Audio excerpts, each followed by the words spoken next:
Raisa, Radio Indonesia Sehat. Healthy Lifestyle Radio.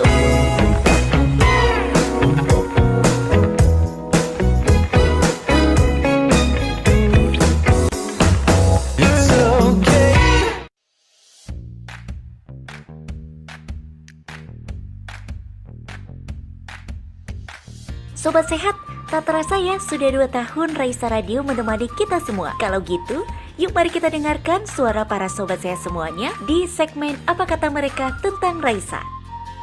Jadi Raisa Radio ini merupakan salah satu radio kesehatan yang di Jogja, yang di situ kita bisa bertanya langsung kepada para ahli dan pakarnya tentang informasi kesehatan.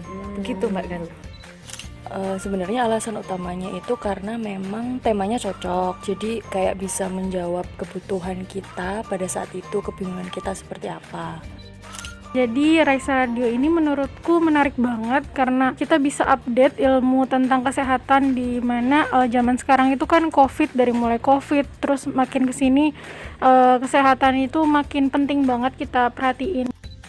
Jadi saya suka ngikutin program-program Raisa karena programnya dan siarannya ini ya berkualitas ya. Banyak sekali menghadirkan pakar-pakar luar biasa yang memberikan kita ilmu dan informasi yang tentunya update ya dan bermanfaat juga tentunya. Terima kasih. Karena selain acara yang bagus-bagus, yang seru, terus sama ini lagunya juga update, juga enak didengar. Program Raisa Radio itu sangat update ya mengenai isu-isu terkini tentang kesehatan. Jadi kita bisa mempunyai literasi yang baik dan belajar langsung dari ahlinya. Raisa Radio itu juga dikemas dengan obrolan yang santai sehingga mudah dipahami oleh kita yang mendengarkannya. Raisa Radio juga banyak memberikan informasi seputar kampus UGM, seperti misalnya kemarin ada info mengenai Wisdom Park, RSA UGM, ataupun informasi mengenai sepeda kampus. Wah, seru ya Sobat Sehat. Nah, kalau gitu mari kita tanya kira-kira harapannya apa nih untuk Raisa Radio ke depannya. Saya berharap semoga Raisa semakin berkembang dan lebih bagus lagi.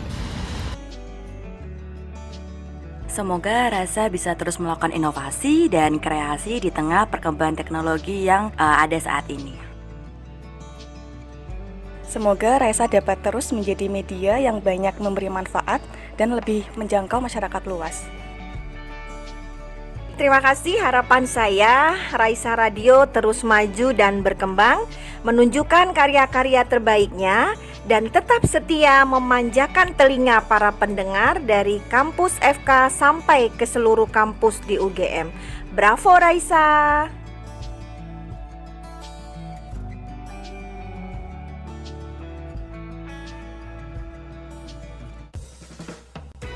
Raisa, Radio Indonesia Sehat. Healthy Lifestyle Radio.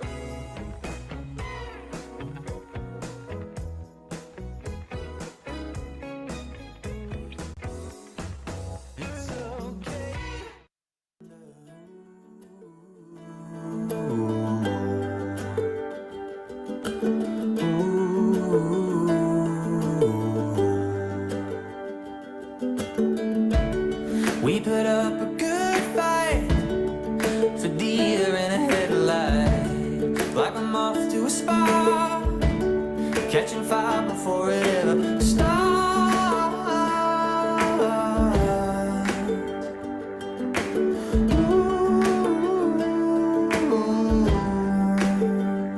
I guess I should have said I'll let you down. I'll make you feel like nothing but a fool.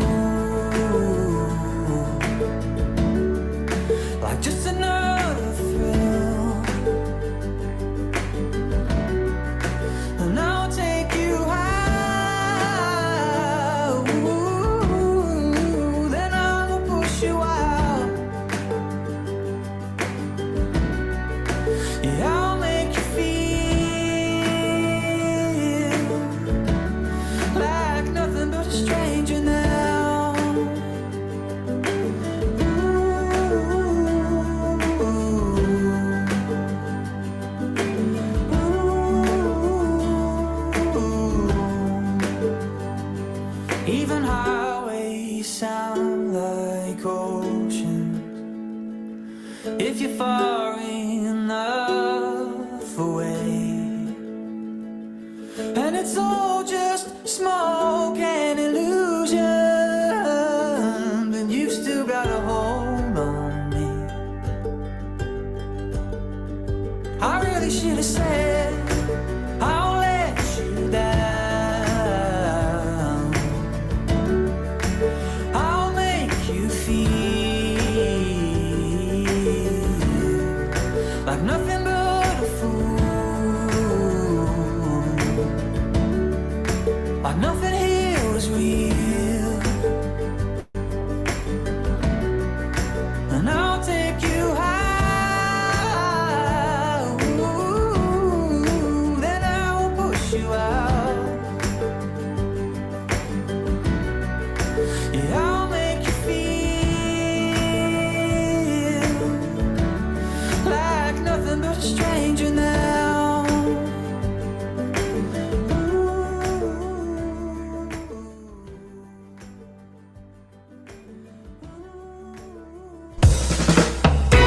Raisa, Radio Indonesia Sehat. Healthy Lifestyle Radio.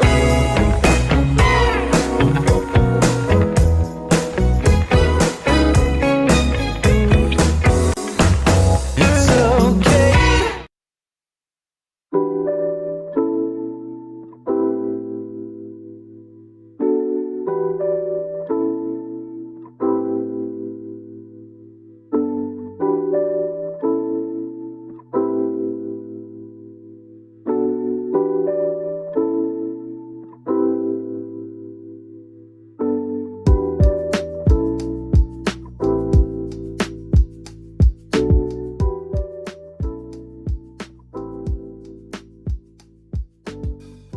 Assalamualaikum warahmatullahi wabarakatuh. Raisa Radio Indonesia Sehat Healthy Lifestyle Radio. Halo sobat sehat semuanya. Sobat sehat, di hari ini kita jumpa lagi ya. Semoga kabar Anda sehat di hari ini. Senang banget akhirnya kita bisa berjumpa kembali ya sobat sehat di acara Bijak-Bijak Sehat Raisa Radio.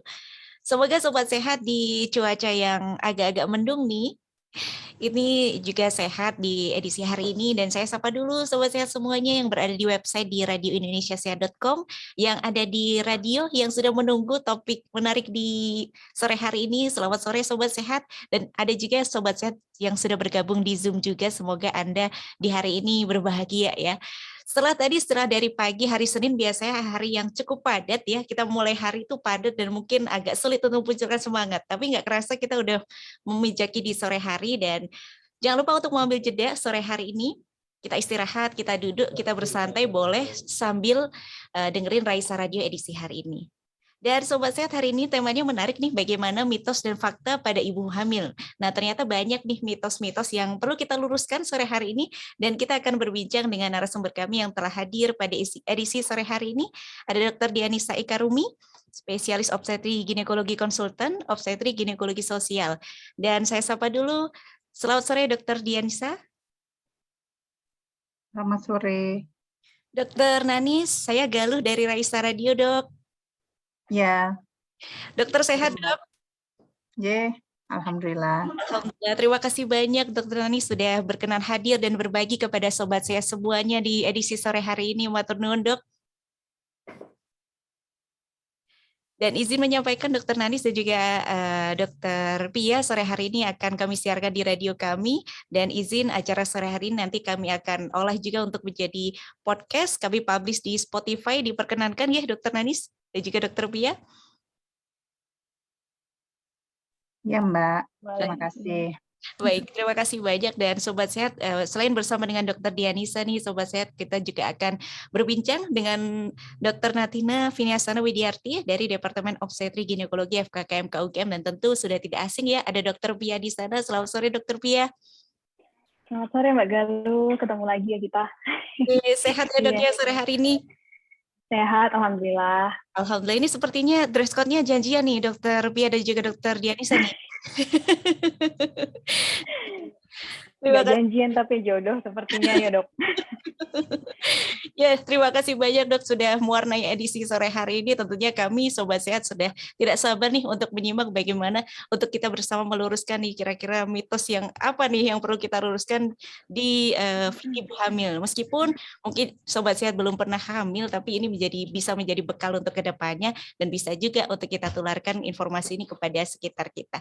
Dan Sobat Sehat tentu kami masih mengundang Anda untuk bisa bergabung. Silahkan bisa bergabung langsung, boleh bertanya langsung Raisa atau dituliskan di kolom chat. Untuk Anda yang berada di radio, seperti biasa Anda bisa WhatsApp kami di 0812 3239 7300. 0812 3239 7300. Baik Sobat Sehat, selamat menyimak. Waktu saya berikan kepada Dr. Pia. Silakan dok.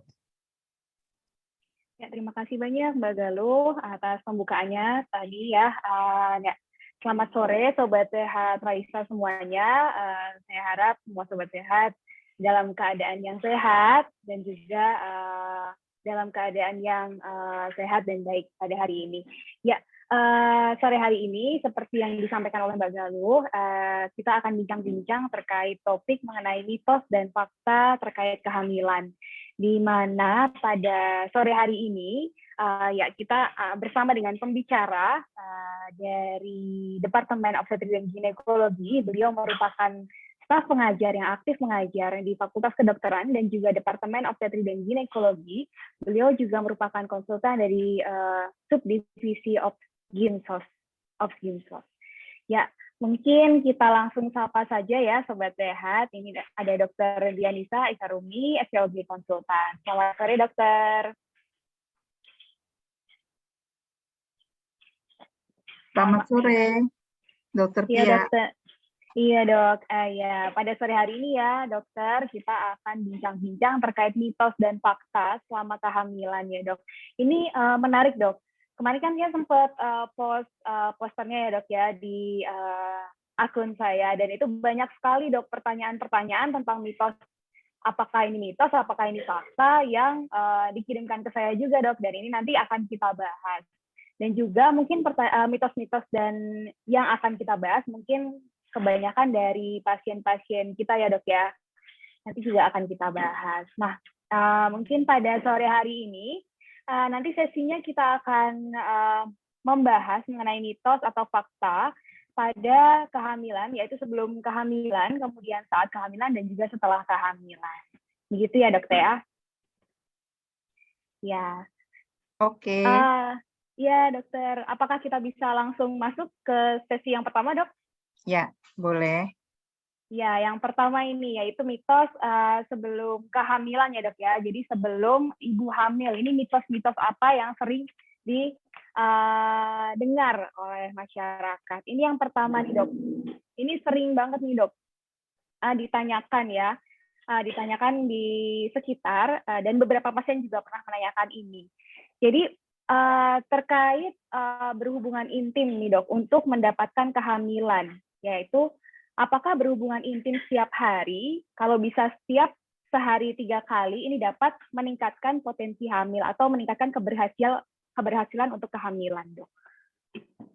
Ya, terima kasih Dokter Pia. Suara saya udah jelas ya? Jelas banget dokter. Ya. Tidak ada gangguan audio. Jadi terima kasih, ini topiknya sangat menarik ya. Dan mungkin nanti kita bisa bagi sebelum dan sebelum hamil, saat hamil, dan setelah hamil itu juga banyak mitos. Jadi pada masa nifas itu juga ada nanti. Nah mungkin sebelum kita ke mitos-mitosnya sendiri, sebenarnya mungkin saya berikan semacam pengantar ya, bahwa di Indonesia ini memang banyak sekali mitos-mitos dan tidak hanya seputar kehamilan. Jadi kita banyak sekali kalau di masyarakat kita, karena budaya masyarakat kita beragam ya, dari Aceh sampai ke Papua, itu banyak sekali berhubungan dengan mitos-mitos atau tahayul gitu ya. Nah begitu juga dengan kehamilan ini. Nanti kita akan lihat bahwa di setiap daerah itu memiliki kepercayaan atau mitos-mitosnya masing-masing. Tapi mungkin secara umum nanti bisa kita rangkum dari yang sudah dibuat oleh Dokter Pia, bahwa ya tadi ada sebelum, selama, dan juga setelah kehamilan. Nah, tadi mengenai sebelum kehamilan itu apakah berhubungan intim sesering mungkin itu akan meningkatkan potensi kehamilan. Sebenarnya kalau dari kacamata medis sendiri, Dokter Pia, itu mungkin masuk mitos ya. Nah, jadi sebenarnya nanti tergantung dari siklus perempuan, dia setiap 1 bulan akan memproduksi 1 sel telur yang matang. Kemudian nanti pada saat masa subur, nah pada saat itulah sebaiknya memang dilakukan hubungan intim dan spermanya juga dihasilkan 2-3 hari sekali ya produksinya. Tetapi dia memang bisa lebih lama berada di dalam liang vagina. Nah, sehingga sebenarnya kalau setiap hari ya boleh-boleh saja, tetapi tidak kemudian lebih meningkatkan kemungkinan hamil dibandingkan yang 2 atau 3 hari sekali. Mungkin begitu ya, Dokter Pia ya. Oh, baik dokter. Berarti yang penting itu bukan seberapa sering ya dok ya. Yaitu yang penting adalah tadi kita harus tahu dulu ya. Yang pertama sebagai wanita adalah kapan kita tanggal ovulasinya ya dok ya. Ya, Ya, kemudian betul. dihitung. Kemudian dihitung. Nah, mungkin Dokter Pia kan juga praktisi ya, bisa ikut membantu untuk menjelaskan mengenai hal tersebut, menghitung masa Iya. suburnya gitu ya. Jadi nanti disesuaikan dengan siklus masing-masing karena masing-masing wanita Iya. itu siklusnya berbeda-beda tuh. Ada yang 21 hari, ada yang 28, 30, bahkan 35 hari sekali baru menstruasi. Ya, jadi penting ya untuk para wanita ya dok ya untuk terus men-tracking siklus menstruasi kita tiap bulannya, terutama untuk ibu-ibu yang sedang program hamil. Gitu ya dok? Ya, betul. Ya, oke. Mungkin kita sambil lanjut di mitos selanjutnya ya dok ya. Ini nanti untuk pertanyaan, nanti akan dikirimkan ke saya dok, nanti akan saya sampaikan kalau ada pertanyaan dari Sobat Sehat. Jadi yang selanjutnya dok, ini mitos atau fakta. Nah ini dok yang sering banget dok di Indonesia ini, yaitu faktor keberhasilan program hamil ini ditentukan sepenuhnya oleh istri dok. Itu sering sekali dok. Jadi di Indonesia tuh kebanyakan tuh wanitanya yang merasa bersalah apabila tidak mendapatkan momongan dok. Nah menurut dokter ini gimana dok? Baik, terima kasih Dokter Pia dan Sobat Sehat semuanya. Jadi ya memang ini sangat lazim ya, kalau kita lihat pasangan-pasangan yang ingin hamil, kemudian yang belum hamil, itu nanti biasanya datang ke klinik atau ke dokter, itu hanya yang perempuannya saja. Dengan berbagai alasan, misalnya pasangannya sedang kerja, atau memang hanya nunggu di luar gitu, atau tidak merasa harus aktif berpartisipasi ya, artinya datang untuk berkonsultasi. Ini juga mitos ya, Dokter Pia. Nah, ternyata dalam ilmu kedokteran medis itu 50% ya. Ada bagian dari perempuan dan ada juga yang dari laki-laki. Nah, itu malah kalau misalnya pada tahap awal kita melakukan pemeriksaan, justru yang kita periksa pertama kali adalah analisis dari spermatozoa laki-laki. Karena nanti kalau ada kelainan di sana, maka kita akan melakukan pengobatan secara simultan atau bersama-sama dengan sambil pemeriksaan pada perempuan. Kalau perempuan memang rangkaian pemeriksaannya tuh lebih banyak ya. Ada pemeriksaan dari yang sederhana, pemeriksaan fisik, kemudian dengan USG, mungkin dengan ronsen atau HSG, dan pemeriksaan sel telur, dan yang lainnya. Dan ada pemeriksaan hormon. Jadi itu mitos, sehingga ini sangat penting diketahui oleh para pasangan di luar sana, bahwa kalau mau berkonsultasi, itu harus bersama-sama, dan juga tidak saling menyalahkan ya. Artinya harus bersama-sama. Terima kasih.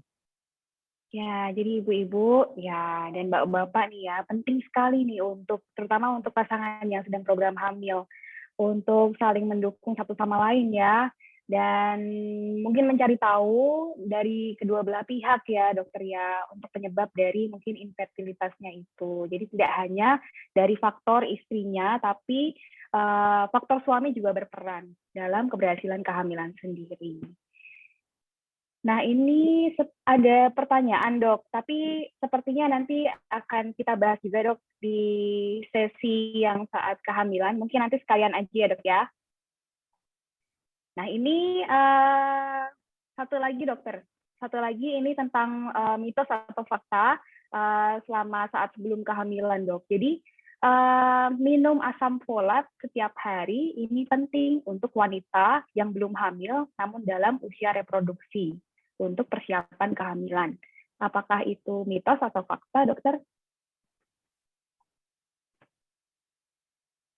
Ya, ini ada tentang suplemen ya, suplementasi. Nah, kalau untuk asam folat sendiri memang sudah terbukti ya. Jadi ini fakta. Kalau menggunakan asam folat, sediaan asam folat, satu tablet itu ada yang 400 mikrogram, ada yang 1 miligram, itu bisa menjadi persiapan untuk kehamilan yang baik di kemudian harinya. Jadi asam folat ini sudah terbukti untuk dia bermanfaat pada pembentukan sistem saraf pada bayi, ya, mencegah juga terjadinya kelainan-kelainan yang berhubungan dengan saraf, ya, mungkin juga keguguran pada awal trimester, sehingga kalau Anda mengonsumsi asam folat ini pada sebelum masa kehamilan, ya, sebelum terjadinya kehamilan, itu sangat baik. Nah, itu juga kadang-kadang kita harus berhati-hati ya pada produsen farmasi atau produk-produk obat di luar sana banyak ya yang mengiklankan, kemudian susu, produk susu, ya kita lihat apakah memang mengandung asam folat. Kalau memang mengandung, ya memang baik berarti. Tetapi kalau tidak, nah itu harus kita lihat mitos atau fakta lagi ya, jangan-jangan hanya iklan dan kita termakan iklan begitu. Nah, harus kita selektif ya, Bapak Ibu sekalian, sobat sehat. Ya, jadi suplemen ini tidak hanya penting ya, Dok, ya, untuk ibu hamil, terutama untuk ibu yang belum hamil dan sedang mempersiapkan kehamilan ini juga penting, terutama asam folat yang nantinya fungsinya untuk mencegah tadi yang disebutkan oleh Dokter Nanis ya, mencegah adanya defek sistem syaraf pusat terutama ya, Dokter ya. Ya, oke. Ini tuh sudah banyak pertanyaan sebenarnya, Dok, tapi pertanyaannya tuh tentang mitos dan fakta selama kehamilan, Dok. Kita langsung masuk ke sesi 2, gimana, Dok? Boleh, kita gas. Iya, kita gas ya. Ya, ini banyak banget nih mitos dan fakta selama kehamilan. Ini ada pertanyaan dan sekaligus yang sudah saya siapkan juga, Dok. Jadi ini sering banget, Dok. Mitos ini sering banget muncul ditanyakan oleh pasien dan juga mungkin saudara dekat, Dok. Jadi mitos atau fakta. Jadi makan nanas yang banyak atau sedikit makan nanas ini dapat menyebabkan keguguran pada kehamilan. Nah, menurut dokter gimana, Dok? Nah, ini sangat banyak ya yang menghindari nanas atau bertanya itu ya kalau kita praktek ketemu pasien, boleh nggak istri saya makan nanas atau boleh nggak saya makan nanas, Dok? Padahal ya sebelumnya, sebelum hamil itu dia juga nggak pernah makan nanas ya, tapi karena khawatir gitu tiba-tiba ada makanan mengandung nanas, atau mungkin ada yang ngidam nanas ya. Nah, ini menarik sekali karena saya tidak tahu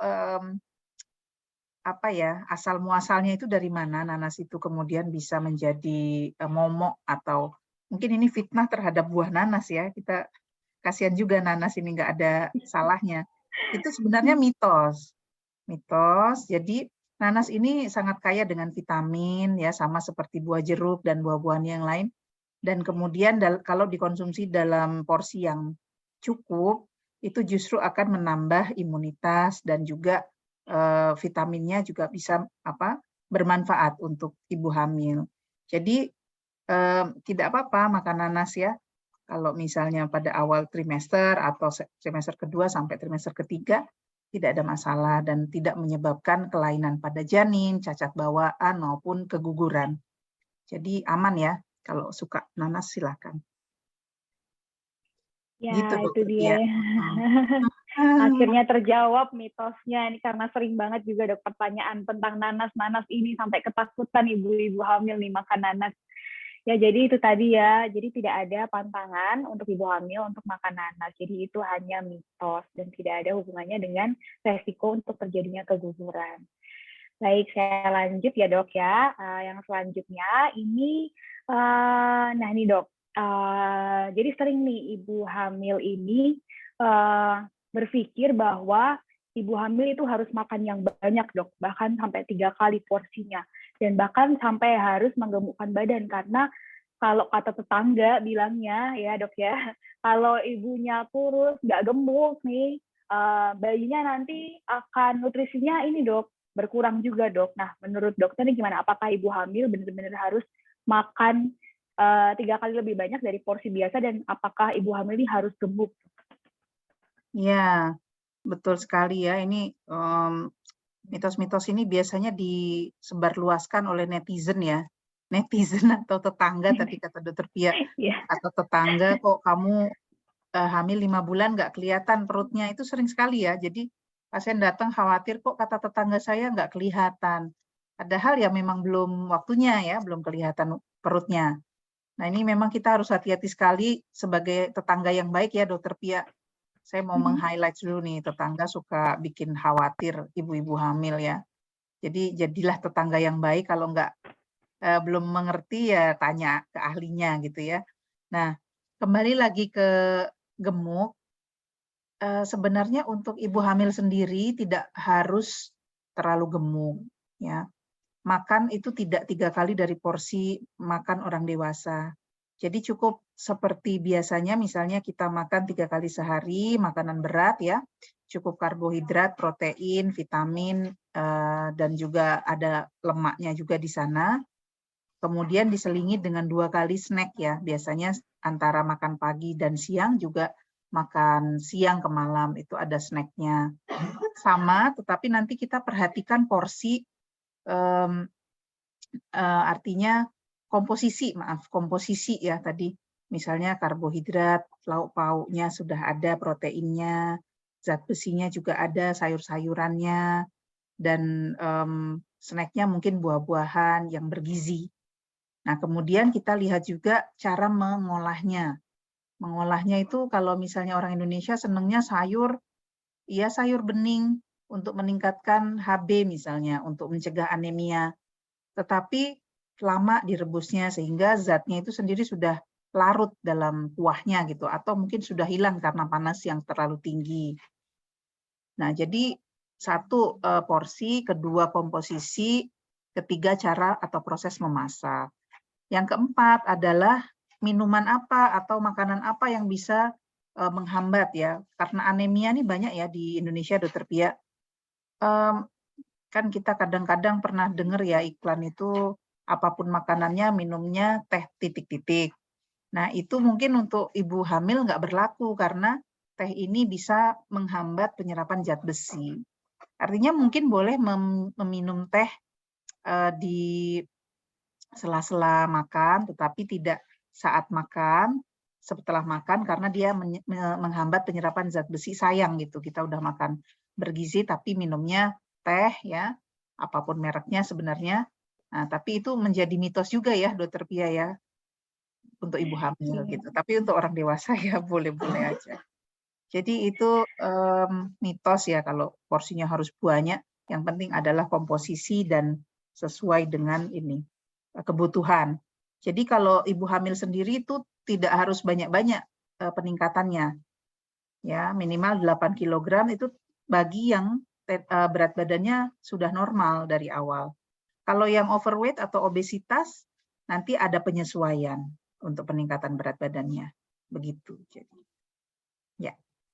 Ya, jadi ibu-ibu sekalian dan para tetangga, ini wajib dicatat ya, bahwa ibu hamil itu tidak wajib untuk gemuk, dan makanya juga nggak harus lebih banyak dari yang biasanya. Seperti yang disampaikan oleh Dr. Nanis, tadi harus dipertimbangkan sesuai komposisi, cara dan proses memasaknya.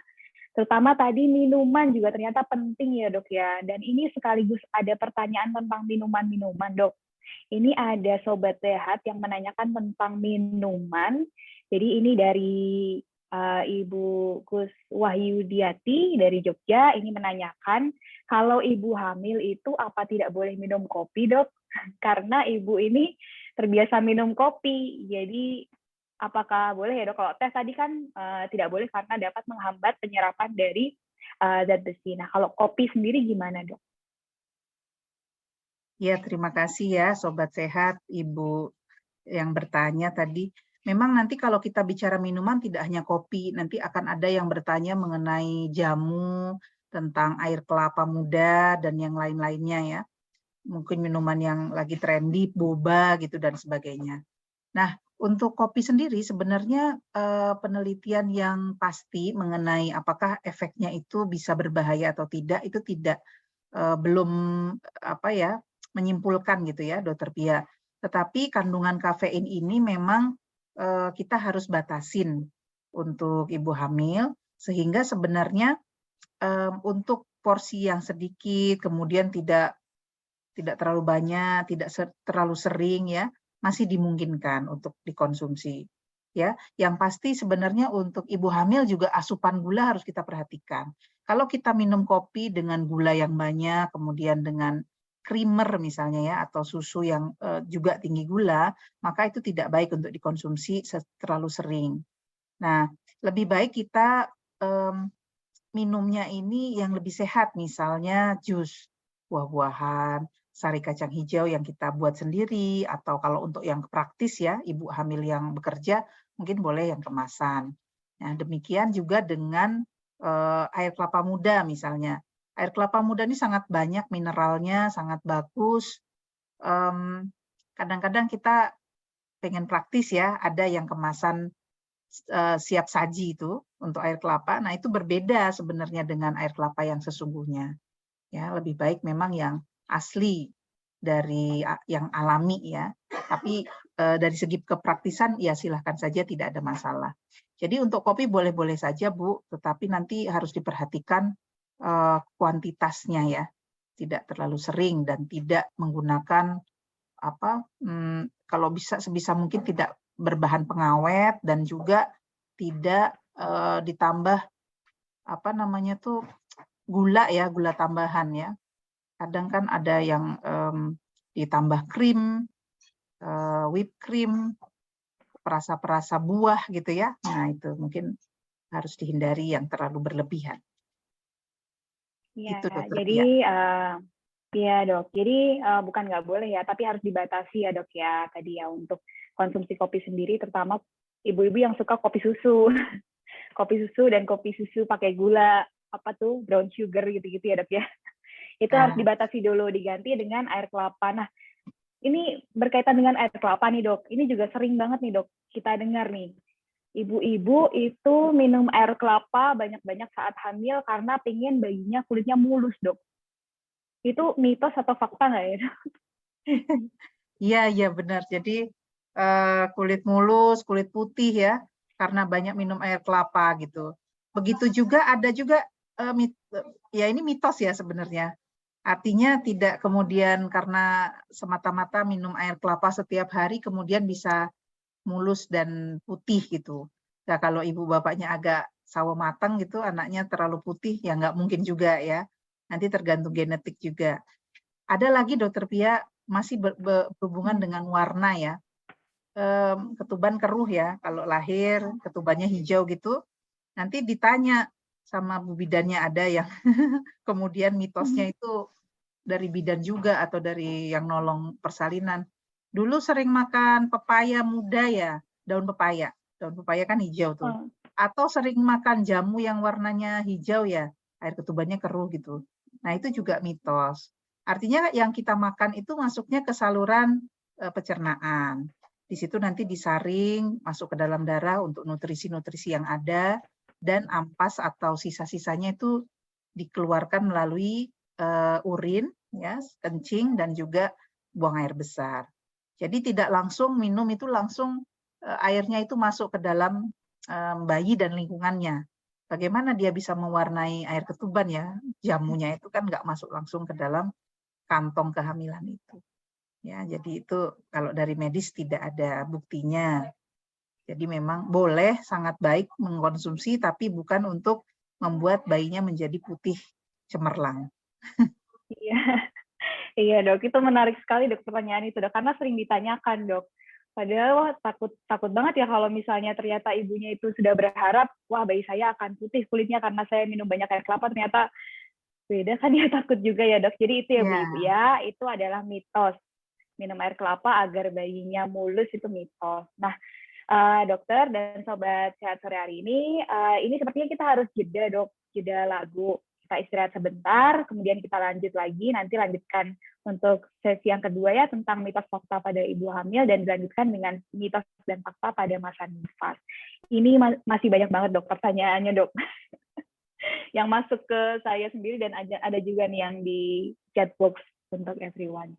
Ya. Jadi izin mungkin saya kembalikan ke MC dulu dok untuk break lagu. Oke. Baik, terima kasih Dokter Pia dan mohon izin Dokter Dianisa dan juga Dokter Pia kita izin jeda dulu. Nah ini Sobat Sehat menarik sekali nih. Mungkin ada juga nih para ibu-ibu yang sudah borong kelapa muda nih ya. Jadi sudah tercerahkan ya hari ini ya Sobat Sehat. Dan tentunya Sobat Sehat masih banyak yang akan kita bahas sampai dengan nanti pukul 4 sore. Tentunya tetap stay tune bersama kami di Raisa Radio Indonesia Sehat. Dan di September ini The Overtunes mengeluarkan single terbarunya dengan judulnya adalah Benar-Benar. Untuk Anda di sore hari ini tetap di Raisa Radio Indonesia Sehat.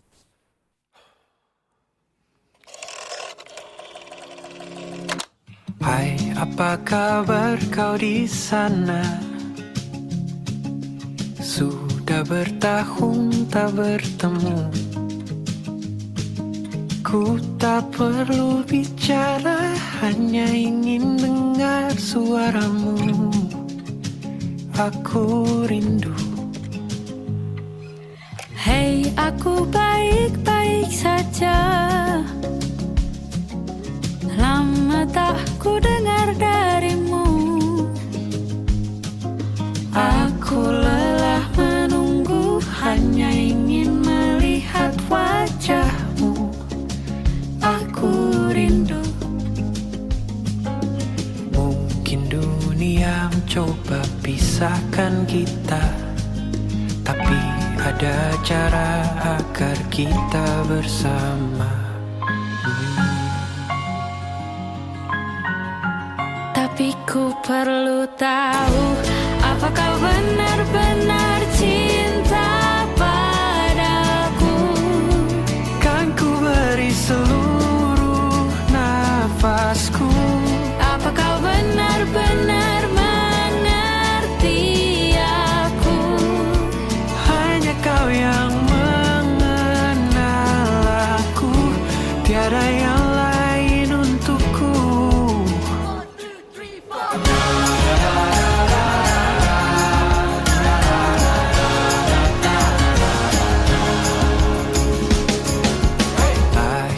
Sebuah cerita, Lahirlah sebuah cerita, perjalanan kita berdua, menyatu sampai yang kan ku kenang selamanya, mengulang setiap kata-kata yang kau ucap.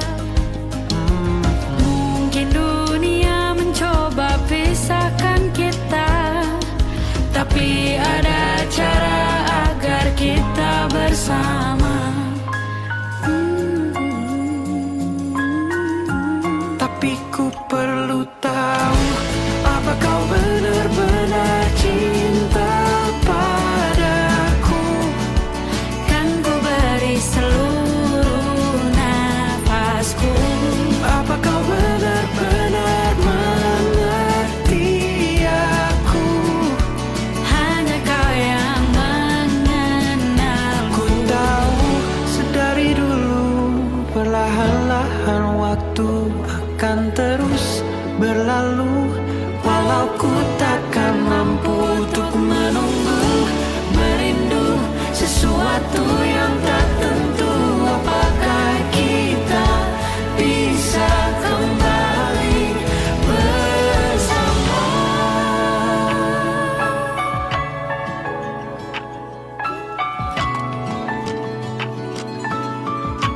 Tapi ku perlu tahu, apakah benar-benar cinta padaku? Kan ku beri seluruh nafasku. Apakah benar-benar mengerti aku?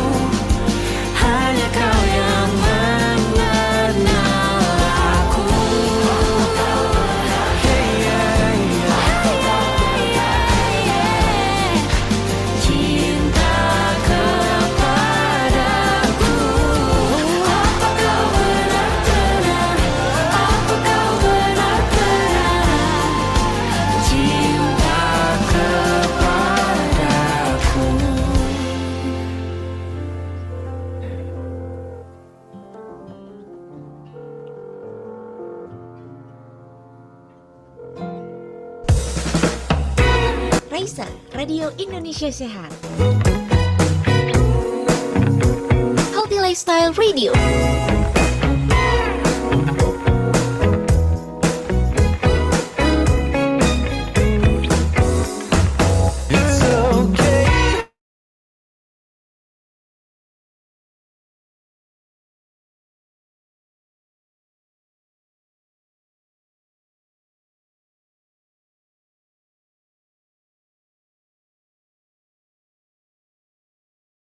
Tidak jelas sumbernya,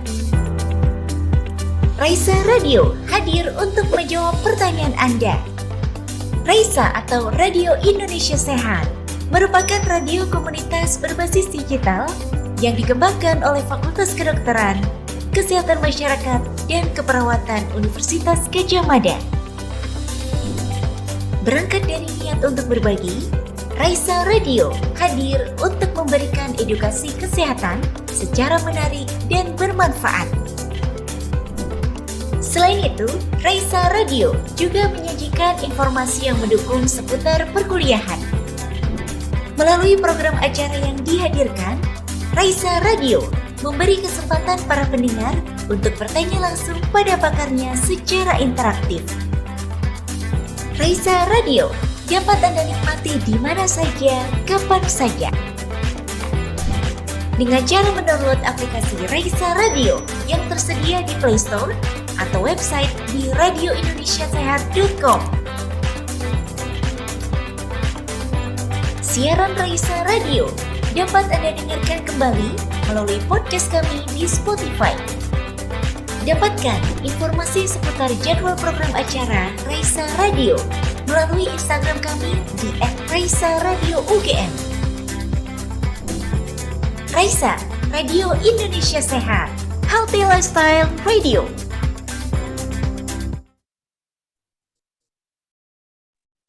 Ya Sobat Sehat, terima kasih Anda masih setia di Raisa, Radio Indonesia Sehat, Healthy Lifestyle Radio. Dan selamat bergabung kembali Sobat Sehat. Untuk Anda yang baru saja bergabung juga selamat datang. Dan Anda berada di Bincang-Bincang Sehat Raisa Radio.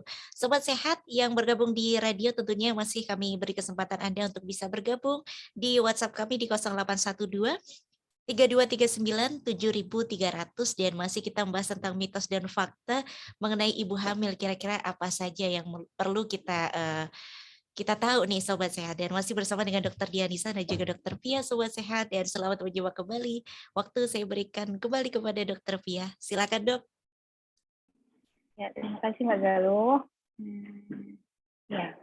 Dan selamat datang kembali Sobat Sehat, dan selamat datang yang mungkin baru bergabung ya. Di sini saya Dr. Pia dan juga Dr. Dianisa sebagai narasumber akan membicarakan tentang mitos dan fakta selama kehamilan. Nah, kita lanjut ke sesi 2 tadi ya. Jadi mitos dan fakta selama kehamilan. Nah, ini mungkin kita mulai dengan menjawab beberapa pertanyaan dulu ya, Dok ya. Oke, nah ini Dok. Nah, pertanyaan ini nih, Dok. Jadi dari Renia Cuino ini menanyakan sejauh mana aktivitas yang ditoleransi ketika kita sedang hamil agar tidak terjadi bed rest dan berhubungan seks yang aman pada saat hamil, bagaimana ya Dok? Nah ini seringkali ini Dok, ibu hamil ini takut untuk berolahraga Dok. Jadi ketakutan untuk berolahraga ini saya juga kurang tahu muncul dari mana ya Dok ya. Mereka itu takut karena takut keguguran lah, takut nanti ketubannya pecah lah. Nah jadi kebanyakan ibu hamil ini malah tidak melakukan olahraga. Jadi ya sudah tidak, kalau bisa minimal aktivitas fisik itu malah lebih baik begitu Dok. Nah menurut dokter ini gimana? Ini mitos atau fakta kalau ibu hamil ini harus minimal aktivitas fisik Dok? Ya, terima kasih atas pertanyaannya. Bagus sekali ya. Ini pertanyaan dari Sobat Sehat semuanya, yang memang sehari-hari ya kita temuin. Ibu hamil sendiri ya, kehamilan itu kondisi yang sangat secara medis sangat kuat ya. Kita lihat lapisan dari dinding rahim sendiri itu sangat tebal, dan kemudian dia bisa mengalami perkembangan ya sesuai dengan bayinya nanti sebesar apa. Dan itu sebenarnya sudah ditunjang juga tidak hanya oleh ketebalan dari dinding rahim, tetapi juga dari asupan hormon yang melindungi, termasuk tadi selaput ketuban yang kata Dokter Pia kalau ketuban pecah tadi. Nah, timbulnya permasalahan ya, misalnya pada keguguran, perdarahan, ngeflek gitu, atau pada saat ketuban pecah sebelum waktunya, itu sebenarnya ada penyebabnya tersendiri, bukan semata-mata karena aktivitas berat, ada stres dan sebagainya. Ya, bahkan pada kondisi yang ekstrim ya, saya mungkin beri contoh pada kecelakaan lalu lintas ya. Kadang-kadang kondisi kandungan ini masih baik, masih bisa dipertahankan. Artinya kalau tentu saja dengan yang bukan kecelakaan yang sangat berat ya, bukan kecelakaan yang sangat parah. Nah, artinya kehamilan ini tidak hanya karena faktor aktivitas yang berat kemudian terganggu. Pasti ada penyebab yang lain seperti infeksi, apakah memang dari masa janin terbentuk ini ada kelainan ya, sehingga dia terjadi keguguran dan sebagainya. Nah, oleh sebab itu sebenarnya ibu-ibu hamil yang ada di luar sana tidak perlu terlalu khawatir untuk bekerja seperti biasanya. Misalnya ibu rumah tangga, kemudian mungkin pekerja kantoran, dokter seperti kita ya. Itu tetap bekerja seperti biasa, tetapi nanti kita lihat apakah ada kondisi pemberat. Yang paling sering kan anemia ya, Dokter Pia. Anemia ini pasti mengganggu karena lemah, letih, lesu gejalanya. Nah, kalau seperti itu berarti kita perlu asupan zat besi. Dan kalau memang perlu istirahat seketika, kita lakukan istirahat. Ya, tetapi tidak perlu kemudian membatasi terlalu banyak untuk aktivitas yang biasanya. Nah, tetapi nanti pada saat sudah kehamilan trimester 3, sudah akan melahirkan, memang akan bertambah ya, bertambah bebannya, rasa capeknya itu karena memang perubahan fisik dan kemudian penambahan berat beban pada tubuh gitu. Nah, untuk berhubungan intim sendiri tidak ada pembatasan ya, seperti biasa, tidak ada masalah. Memang nanti pada trimester pertama apabila ada istilahnya kondisi abortus ya atau keguguran, nah itu kita hindari terlebih dahulu untuk sementara waktu karena ini ada zat di dalam spermatozoa, di dalam cairan semen ya, yang bisa menyebabkan adanya kontraksi pada rahim. Nah, tetapi dia tidak akan menyebabkan kontraksi pada rahim pada trimester 2 atau trimester 3 awal. Nah, tetapi kalau sudah lewat waktu nih, HPL-nya misalnya sudah lewat, nah itu bisa menjadi pemacu alami untuk adanya kontraksi rahim yang alami. Ya, gitu. Mungkin itu ya, Dokter Pia.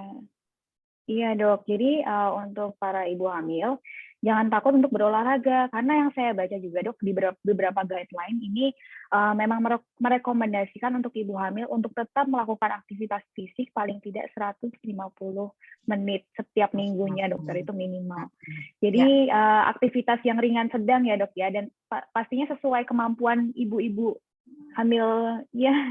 Ya kalau bisa biasanya olahraga ringan aja, jogging, ya udah jogging aja, jangan langsung angkat beban gitu ya dok. Ya, tapi mungkin yang high impact mungkin kita hindari ya, Dokter Pia. Misalnya dia biasanya zumba atau aerobik gitu. Mungkin yang low impact aja, misalnya cycling, sepeda statis, berenang, itu berenang sangat bagus ya. Berenang itu justru mengurangi beban pada punggung dan lutut ya kalau pada orang yang hamil. Kemudian apalagi Dokter Pia ya? Yoga dok, yang lagi hits yoga dok. Senam hamil, yoga, latihan pernafasan. Jadi itu juga selain bagus untuk peregangan pada otot-otot panggul, bisa juga sebagai relaxing ya, untuk stress relieving. Nah itu, jadi bagus itu. Yang seperti itu, jangan zumba dulu ya, bahaya.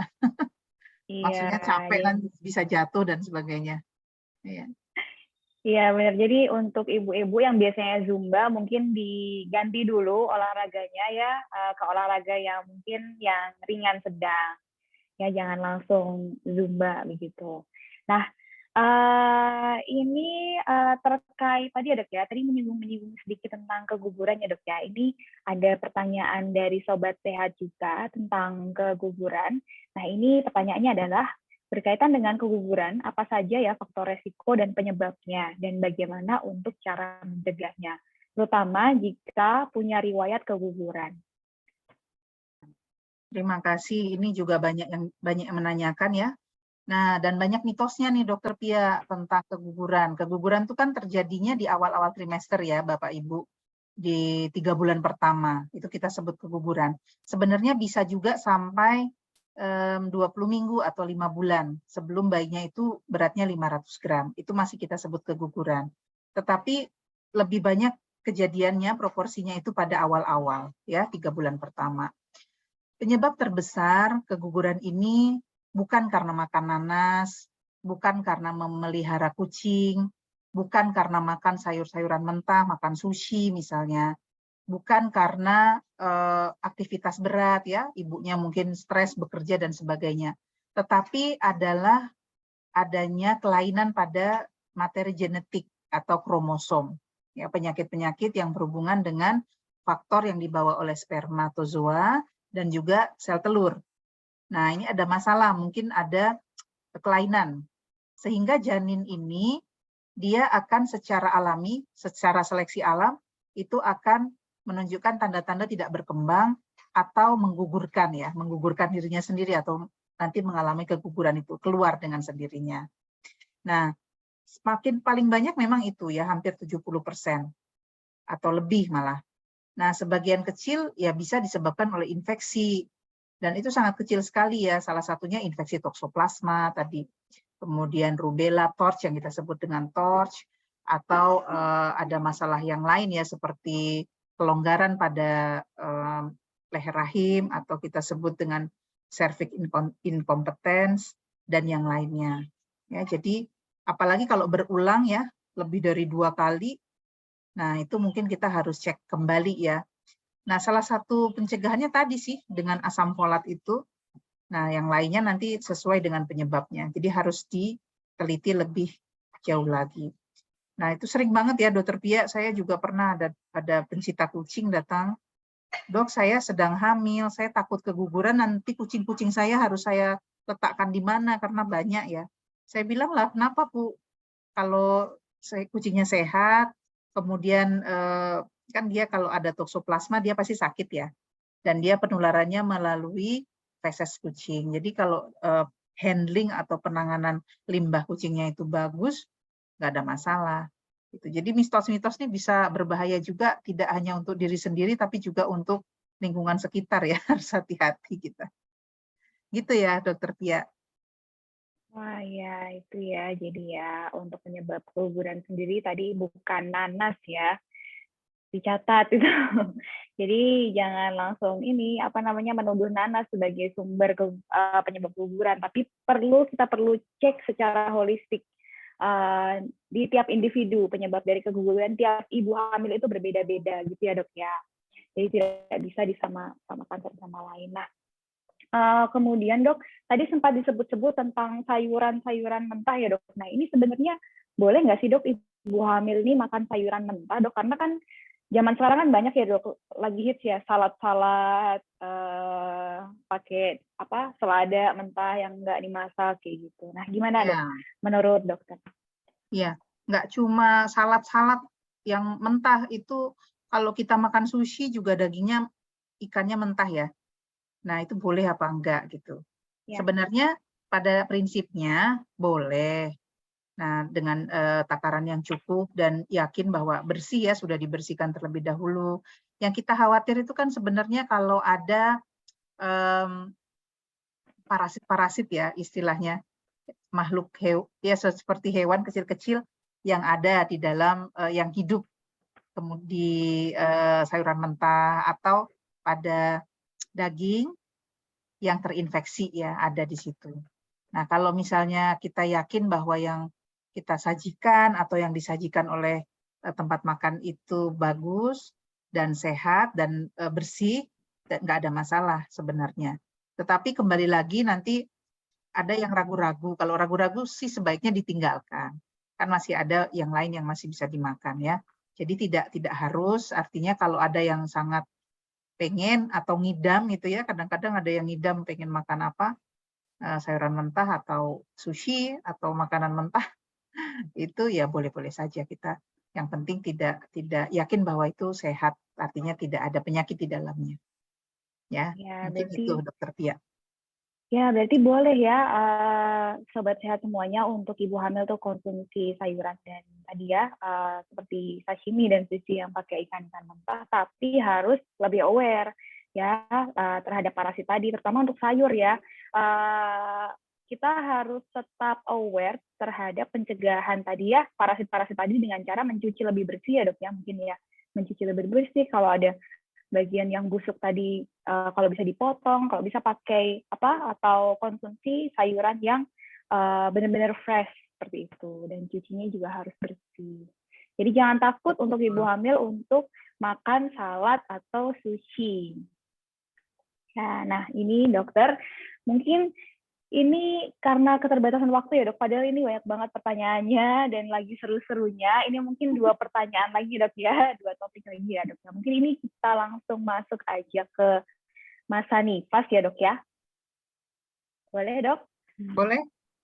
Ya, nah ini dok. Ini itu sering banget dok ditanyakan ke kami ya dok ya. Mungkin dokter juga sering ditanyakan juga terkait pada ibu yang setelah lahiran nih, pemakaian korset postpartum atau korset setelah lahiran, itu kira-kira gimana dok? Menurut dokter, apakah ibu yang setelah lahiran ini boleh pakai korset atau gurita atau stagen ya dok, yang mungkin ya dok ya istilahnya? Iya. Silakan itu. Ya, terima kasih. Jadi ini mungkin kebudayaan di beberapa daerah ya, terutama mungkin di daerah Jawa menggunakan stagen untuk mengembalikan atau membantu mengembalikan, mengencangkan otot-otot yang kendur pada saat sudah melahirkan. Yang tadinya ada bayinya kemudian jadi kendor gitu. Nah, sebenarnya pada prinsipnya boleh-boleh saja ya, karena beberapa wanita itu mendapatkan manfaat ya dari penggunaan itu, tetapi tidak boleh terlalu ketat ya Dokter Pia. Kalau terlalu ketat tidak baik untuk rongga perut ya. Semakin besar tekanan pada rongga perut ini berarti dia akan mencari tekanan ke arah yang lain, contohnya ke arah liang vagina ya. Kemudian nanti merasa sesek ya, ke arah paru-paru merasa sesek. Nah, dan sekarang kalau saya lihat korset-korset yang ada di pasaran itu yang lebih praktis ya. Jadi dia ada perekatnya begitu. Kalau Dokter Pia tahu stagen itu zaman mbah-mbah kita dulu itu bisa sampai bermeter-meter dan dia makainya juga susah ya. Gurita itu cuma buat anget-anget kalau menurut saya, karena dia tidak ada efek penekanan yang nyata gitu. Kalau stagen ada. Kalau stagen ada ya, tapi itu saya rasa sudah ditinggalkan dan mungkin kurang agak berbahaya ya kalau stagen ini, karena bahannya juga sangat kasar ya kalau saya lihat. Nah, kalau menggunakan korset yang modern itu masih dimungkinkan karena perekatnya itu bisa kita adjust, kita sesuaikan dengan lingkar perut supaya tidak terlalu ketat dan tidak terlalu longgar. Pada prinsipnya boleh, tetapi harus hati-hati kita menggunakannya, jangan terlalu menekan. Ya.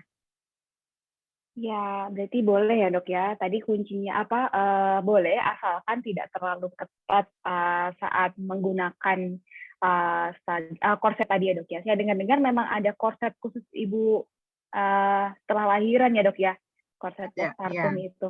Ada. Ya, itu ada dan mungkin bisa digunakan karena memang itu khusus untuk ibu-ibu setelah lahiran. Dan beberapa keuntungan juga ya dok ya, mungkin bisa meredakan nyeri, membantu ibu untuk dapat bergerak bebas, kemudian dapat membantu proses penyembuhan otot, dan meredakan gejala bengkak juga. Nah itu tadi dicatat pesan dari dokter Dianisa bahwa pakai korset itu boleh, tapi jangan terlalu kencang atau ketat. Nah dok, ini sedih sekali nih, karena ini satu pertanyaan terakhir dok. Ya, ini yang terakhir ya dok ya, mungkin ya. Nah, ini mitos atau fakta selama masa nifas. yaitu apakah boleh ibu yang setelah lahiran itu berhubungan intim dan sampai boleh atau tidak, dan sampai kapan, kalau misalnya tidak boleh, sampai kapan ibu ini boleh mulai berhubungan intim dengan suami. Mohon pencerahannya, Dok. Ya, jadi kalau intinya pada masa nifas ya, itu biasanya ada yang bilang 40 hari, ada yang 4 minggu atau 6 minggu, itu kan terjadi pengeluaran masa nifas, darah nifas, maaf, darah nifas. Nah, pada saat ini tentu saja tidak boleh berhubungan suami istri. Tetapi setelah itu boleh, ya, kalau sudah bersih tidak ada masalah. Kadang-kadang malah pasien yang kemudian dia takut ya, karena mungkin ada yang melahirkan secara normal itu ada jahitan sehingga takut sakit, nyeri. Padahal sebenarnya kalau sudah 1,5 bulan sudah membaik ya, tetapi ada rasa takut, itu wajar ya. Kemudian yang kedua, Dokter Pia, sebenarnya jadi sudah terjawab ya bahwa boleh kan setelah masa nifas berakhir. Nah, yang saya mau wanti-wanti sebenarnya kalau kita sudah selesai masa nifas, kita tidak perlu menunggu menstruasi untuk menjadi subur kembali. Nah, sehingga setelah nifas apabila berhubungan seksual, kemudian hamil, itu banyak sekali kejadiannya ya, padahal mungkin ingin menjarangkan hamil. Nah, ini ada pesan juga mengenai kontrasepsi ya pada masa nifas, jangan menunggu menstruasi dulu baru beranggapan bahwa saya subur. Kadang-kadang kalau kita menyusui secara eksklusif, 6 bulan bisa loh nggak sama sekali menstruasi atau bahkan lebih. Ya, jadi bukan indikator kesuburan. Jadi mitosnya adalah menunggu menstruasi baru subur. Ternyata enggak, banyak yang datang itu terus, aduh kebobolan dok, kebobolan gimana Bu? Belum sempat KB, ternyata udah isi lagi, anaknya baru usia 6 bulan misalnya, atau bahkan kurang dari itu ya, dan itu sangat dimungkinkan. Jadi Ibu Bapak ya, kontrasepsi juga masalah berdua, bukan hanya masalah perempuan saja. Ayolah bapaknya berpartisipasi, mungkin menggunakan kondom, atau ibunya bisa menggunakan segera setelah melahirkan, bisa menggunakan setelah nifas maksud saya, bisa menggunakan hampir semua alat kontrasepsi, ya baik itu susu, IUD ya yang di dalam rahim, pil yang progestin, kemudian suntik dan yang lainnya. Ya, jadi jangan sampai nanti kebobolan lagi, gitu. Gitu ya Dokter Pia. Iya dok, itu tadi yang terakhir itu beberapa kali dok sering ditemukan ya kebobolan itu saat menyusui itu. Padahal kan ya tadi itu mungkin karena ibu-ibu sering beranggapan bahwa masa subur itu ditandai dengan kembalinya menstruasi. Padahal tidak ya dok ya. Gitu. Iya, itu tadi pertanyaan terakhir dok, sekaligus menutup sesi bincang-bincang kita mengenai mitos dan fakta selama kehamilan. Padahal ini banyak banget dok pertanyaan-pertanyaan yang masuk saya. Mungkin nanti bisa saya sampaikan dan kita jawab, dan saya sampaikan ke panitia untuk disampaikan ke sobat sehat semuanya ya dok ya. Ya, saya kira kita bisa lakukan itu ya, karena antusias dari sobat sehat, insya Allah mudah-mudahan jangan kecewa, nanti bisa kita jawab. Terima kasih. Ya, luar biasa sekali. Terima kasih untuk Dr. Dianisa telah menyempatkan waktunya di sore hari ini untuk menjawab pertanyaan-pertanyaan Sobat Sehat tentang mitos dan fakta selama kehamilan. Ya, mungkin ada penutup dokter dari dokter sendiri, dok? Saya kira cukup ya, Dokter Pia. Mungkin Dokter Pia yang menutup, atau mungkin Mbak Galuh nih, udah senyum-senyum dia. Iya mungkin ya dok, ini udah senyum-senyum, udah ngode-ngode dari tadi dok. Saya bilang ceritanya lagi seru banget, lagi seru banget. Udah lewat ya. Ya durasi ya. Tadi itu ya mungkin saya simpulkan ya dok ya. Jadi para ibu hamil, mitos dan fakta ini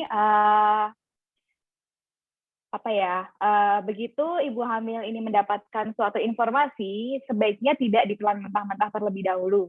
Alangkah baiknya untuk dapat mencari tahu terlebih dahulu, baru ibu hamil ini dapat menerapkannya. Dan informasi-informasi ini tidak hanya penting juga buat ibu hamil, tapi penting juga untuk para suami, saudara, adik, kakak, ibu, bapak untuk saling share informasi ini ke orang-orang terdekatnya. Begitu ya, Dok ya. Karena tadi terutama kata-kata tetangga tadi ya, terutama tetangga juga nih harus penting banget nih dapat informasi ini agar tadi nggak nyuruh tetangganya untuk beratnya naik saat hamil. Gitu mungkin ya, Dok ya. Ya, mungkin ya. Mungkin itu dulu, Dokter. Bisa saya kembalikan ke MC ya, Dokter? Iya, terima kasih. Ya, ini Mbak Galuh sudah kedip-kedip nih. Ya, silakan Mbak Galuh. Baik, terima kasih banyak. Kami aturkan kepada Dr. Dianisa dan juga Dr. Pia telah memberikan ilmu yang luar biasa edisi hari ini. Sudah lebih tenang ini, Dok. Ternyata informasi yang beredar selama ini ada banyak yang mitos yang kita tahu sudah nggak deg-degan lagi ya, Sobat Sehat. Jadi sudah tahu apa-apa saja yang sudah diluruskan sore hari ini. Terima kasih banyak Dr. Dianisa dan juga Dr. Pia sudah mampir. Semoga sehat-sehat selalu dan juga selamat beristirahat sore hari ini. Dan insya Allah akan bermanfaat untuk kita dan juga Sobat Sehat semuanya. Dan Sobat Sehat, tadi Dr. Dianisa dan juga Dr. Pia mengajak kita nih untuk bagaimana menjadi tetangga yang baik nih Sobat Sehat. Tadi apa yang kita dapatkan bisa Anda tularkan. Dan jangan lupa ketika Anda tidak tahu informasinya bisa Anda sarankan ke dokter terdekat untuk bisa mendapatkan informasi yang lebih baik gitu ya. Terima kasih atas kebersamaan Anda dan sekali lagi mohon maaf untuk Sobat Sehat yang berada di radio yang dari tadi sudah WA berkali-kali, ini belum sempat kami jawab satu persatu. Terima kasih atas antusiasme Anda, dan yang di website maupun di Zoom, terima kasih atas kebersamaan Anda. Kita masih bisa jumpa lagi di Bincang-Bincang Sehat besok pagi, karena besok pagi kita akan bicara tentang fakta tentang usus buntu nih, seperti apa. Jam 8 pagi, jangan lupa di Raisa Radio Indonesia Sehat. Saya Galuh bersama dengan tim, mohon pamit undur diri. Mohon maaf apabila ada kesalahan pada saat acara berlangsung. Sekali lagi terima kasih banyak Dr. Dianisa dan juga Dr. Pia. Terima kasih banyak, dan Sobat Sehat, lagu terakhir yaitu lagu lama yang akan kami ajak Anda untuk bernostalgia, lagu lama namun di cover untuk menjadi rilis lagu baru di bulan-bulan ini. September ceria untuk Anda, tetap di Raisa Radio Indonesia Sehat. Wassalamualaikum warahmatullahi wabarakatuh.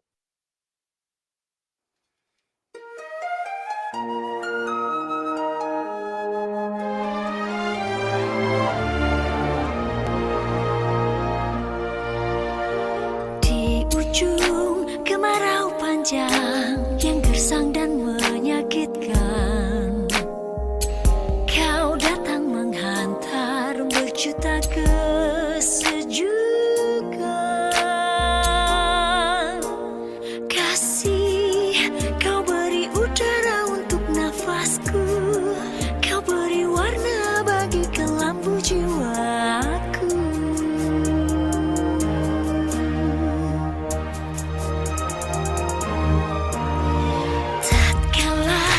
Butiran hujan mengusik impian semu, kau hadir di sini di batas kerinduanku.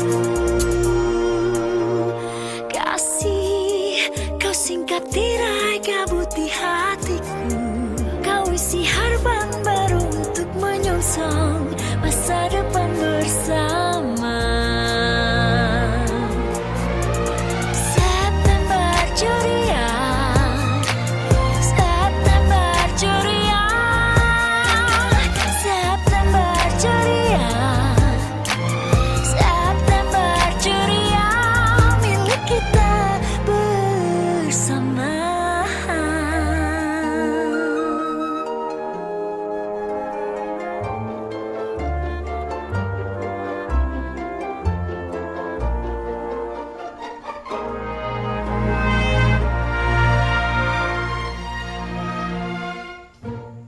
Ketika rembulan tersenyum di antara mega biru, ku tangkap sebersih isyarat di matamu. Kasih kau sibak sepi di sanubariku, kau bawa daku berlari dalam asmara yang mendamba bahagia.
Indonesia Sehat. Healthy Lifestyle Radio.